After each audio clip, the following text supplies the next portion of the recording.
Hello, আসসালামু আলাইকুম। সবাই কেমন আছেন? আশা করি সবাই অনেক ভালো আছেন। আমিও অনেক ভালো আছি। তো আজকে চলে আসলাম রুই মাছ রান্না করতে। প্রথমে মাছগুলো খুব ভালোভাবে ভেজে নিয়েছি। তারপরে মাছ ভাজা হয়ে গেলে তারপরে আমরা ভালোভাবে পেঁয়াজগুলো ভাজবো এবং তার ভিতরে মশলা দেব। আদা, রসুন,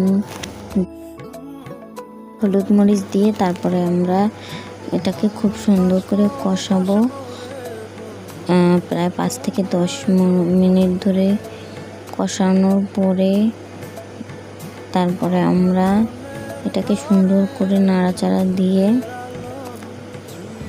মশলাটাকে খুব সুন্দরভাবে কষাবো যতক্ষণ না পর্যন্ত মশলার কাঁচা গন্ধটা না যায়।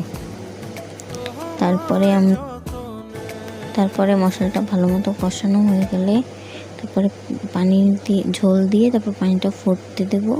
তো ফোটানো হয়ে গেলে পানিতে একে একে মাছগুলো ছেড়ে দেব।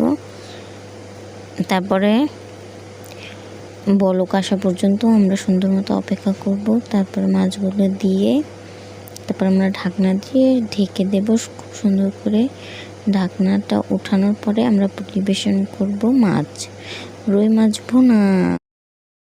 লেগেছে চ্যানেলটি সাবস্ক্রাইব করবেন।